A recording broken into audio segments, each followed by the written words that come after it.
एहतशाम साहब, ये हम देख रहे हैं कि जो सूबाई हुकूमत है उसकी जानिब से ऑपरेशन की जो मुखालफत सामने आ रही है। कल DGISPR पाकिस्तान तहरीक इंसाफ पर जिस तरह से वो बरहम भी थे और उन्होंने जो एक प्रेसर की है उसमें जो मामला तो उन्होंने तो कह दिया कि अब मिलिट्री ऑपरेशन नहीं करना तो फिर हमारे पास ऑप्शन क्या है और हम ये तो आगे बढ़ा जाएगा, ये तो रास्ता तो वो बता रहे हैं। सो आप समझते हैं जो एक स्टेलमेट पाया जा रहा है इसके बगैर अगर सूबाई हुकूमत ऑन बोर्ड नहीं होती तो ऑपरेशन की कामयाबी के क्या चांसेस हैं? क्या आप समझते हैं दहशतगर्दी का तदारुक मुमकिन हो पाएगा कम्प्लीटली? देखिए, हम ना बुनियादी तौर पे तो आप सवाल कर रही हैं, इसमें कोई शक नहीं है कि जब तक सूबा मरकज़ के साथ नहीं खड़ा होता और लोग साथ नहीं खड़े होते, जिस तरह का वो क्लेम भी कर रहे हैं, बड़ी हद तक ठीक भी बात समझी जाती है। और इसका नुकसान जो ये भी होता है कि फिर दहशतगर्द फ़ायदा उठाते हैं कि इनके अंदर अपने इख्तलाफात हैं। देखिए, हम ना अब कुछ अरसे से, बल्कि ख़ासे अरसे से हम देख लें KP की गवर्नमेंट जो है वो बिल्कुल डिफरेंट तरीके से सोच रही है और कहीं कहीं तो मुझे लगता है नरम गोशा भी है। और मैं इस बुनियाद पे कह रहा हूँ कि कल मैं एक TV शो देख रहा था जिसमें शफ़ी जान साहब जो KP के तर्जुमान है, चीफ मिनिस्टर, उनके एडवाइज़र हैं, उन्होंने ये बात मानने से आमना इनकार कर दिया कि TTTP एक दहशतगर्द तंजीम है। 2 दफ़ा मालिक साहब ने उनसे पूछा, मोहम्मद मालिक ने, उन्होंने कहा ये तंजीम नहीं है। उन्होंने कहा भाई देखें, यूनाइटेड नेशंस को डिक्लेयर कर चुका है कि दहशतगर्द हैं, अमेरिका डिक्लेयर कर चुका है, state department, Denmark, European union, और फिर आप देखते हैं सारी दुनिया उनको कह रही है। अब तो कोई जगह नहीं रह गई, China, Russia, central Asia, Iran, तुर्की, पाकिस्तान, सब लोग उन पर दबाव डाल लें कि भाई ये दहशतगर्दी है, इसको आप रुकवाएं। और ये काम जो है ना अफगान तालिबान को कह रहे हैं कि ये TTP वाले करवा रहे हैं। बात की बात है कि ये ऐसा नरम गोशा क्यों है। देखिए, अब एक तो बात आमना बड़ी वाज़ेह तौर पे सामने आ गई कि एज सच कोई ऑपरेशन नहीं है और बड़े अरसे से ये काइनेटिक नॉन काइनेटिक ऑपरेशन चल रहा है, इंटेलिजेंस बेस्ड ऑपरेशन हो रहे हैं, जिसका कल DGISPR ने भी जिक्र किया कि 75,000 हमने ये ऑपरेशन किए हैं और इसमें से 80% जो है वो KP में हुए हैं। देखिए, हम ना 2 चीज़ें मैं आपको बताऊं, एक ख़बर भी आपको इस हवाले से मैं दूंगा।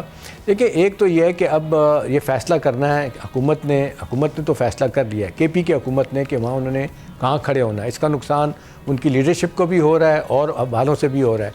ये नरम गोशा क्यों है, क्या वजह है? ठीक है, मैं आपको एक ख़बर दूँ, कल हम ना जब ये DGISPR प्रेस कॉन्फ्रेंस कर रहे थे तो सेनेट की कामा कमेटी का भी इजलास हो रहा था, जिसमें defence secretary lieutenant general Mohammad Ali साहब भी मौजूद थे।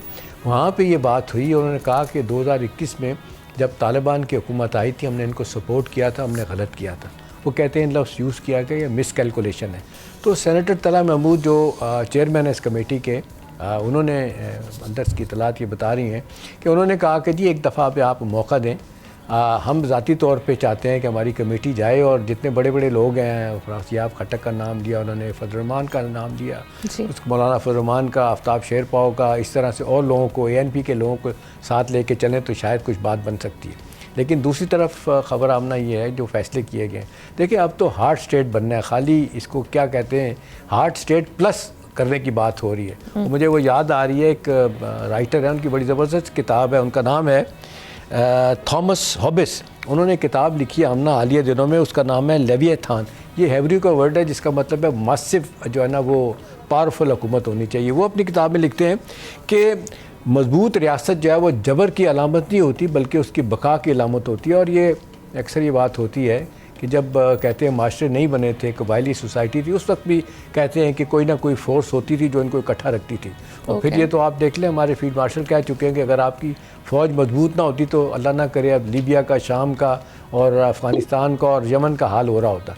देखिए, कई हवालों से आप आमने इख्तलाफ कर सकते हैं, रियासत से इख्तलाफ कर सकते हैं, उनकी पॉलिसी से, उनका पॉलिटिकल स्पेस कितनी देते हैं, कितनी देते हैं, उस पर बात हो सकती है। लेकिन एक बात तय है कि इस हवाले से मेरा ख्याल है कि ज़ीरो टॉलरेंस सामना नहीं होगी, इस दहशतगर्दी का हमें नुकसान होगा। लेकिन अच्छी बात है, कल DGISPR ने कहा कि जी 2025 का साल बड़ा लैंडमार्क था, बड़ा कॉन्सिक्वेंशल था और एक ज़माना था कि हमारा एक दहशतगर्द अपना क्या कहते हैं मरता था तो 3 हमारे शहरी मरते थे। अब उलट हो गया है, अब 3 उनके मरते हैं और फिर एक हमारा बंदा शहीद होता है। और ये बड़ा फैसला किया गया कि जी यही कोई बातचीत नहीं होगी और मामला आगे की तरफ जाएगा। दूसरी खबर आमना ये है कि आपको याद होगा कि जब सेकंड स्ट्राइक करनी थी, जब दोहा मायदा कह रहा हूँ, जब कतर में और दोहा में बातचीत ना हो सकी और किसी नतीजे पे नहीं पहुँचे तालिबान और हुकूमत पाकिस्तान, और दोहा और उसमें कतर और टर्की जो है फैसिलिटेट करवा रहे थे, इस्तांबुल और कतर में जो बातचीत हुई, उसके बाद आपको याद होगा कि खबर आई थी कि जी तुर्की के वज़ीर ख़ारजा, उनके इंटेलिजेंस चीफ पाकिस्तान आएंगे और उन्होंने कहा था जी एक मौका दे दें, और सेकंड स्ट्राइक पाकिस्तान ने करनी थी, वो नहीं की, उन्होंने रुक गए थे। अब खबर ये है कि उन्होंने कहा कि जी हम नहीं आएंगे, हम समझ गए हैं कि इनके साथ बातचीत के ज़रिए मामला हल नहीं होगा, आप अपने तौर पे जो डील करना चाहते हैं, जैसे करना चाहते हैं करें। देखिए यही मेरी इत्तला आमना कि सोवियत यूनियन ने भी, चाइना ने भी और अमेरिकन ने भी कहा है कि जी आपकी सरजमीन जो है ना, उस पर अगर दहशत गर्दी होती है, और सारी दुनिया कहती है, जिस पे सब दुनिया ने साइन किए थे 2021 में दोहा एग्रीमेंट में, जहाँ 3 चीज़ें कही गई थी, एक इंक्लूसिव गवर्नमेंट होगी जो नहीं है, दूसरा कहा गया था कि जी आपकी सरजमीन, तालिबान को कहा गया कि इस्तेमाल नहीं होगी दहशत गर्दी के लिए, हमसायों के ख़िलाफ़ वो नहीं रुक रही, तीसरा ख़वातीन के हकूक़ की पासदारी होगी, जिसका तो बेड़ा डुबो दिया गया, जो जितनी मज़लूम इस तक अफ़गान ख़वातीन है शायद दुनिया की नहीं होगी। अब सवाल ये कि व्हाट नेक्स्ट। कल आपने देखा 180 मिनट की प्रेस कॉन्फ्रेंस में बहुत सारी बातें हुई, सवालात जवाब भी हुए, इसमें महवर मुझे भी यही लगता है जो आप सवाल पूछ रही हैं कि ये केपी की हुकूमत के साथ मामला कैसे बनेगा आगे, अगर वो तैयार नहीं होते। तो इस लिहाज से तो कुछ प्राइवेटली कहा जा रहा है कि उनको कन्विंस करने की कोशिश की जा रही है कि ये मामला आपने इतना आगे क्यों ले गए, क्यों आप समझते हैं कि जी इनके साथ बातचीत करनी चाहिए, जबकि बातचीत के सारे दरवाजे खोले और फिर उनको बंद करना पड़ा। किस सतह पे बातचीत नहीं हुई। सब्सक्राइब करें और बेल दबाएं ताकि कोई खबर रह न जाए।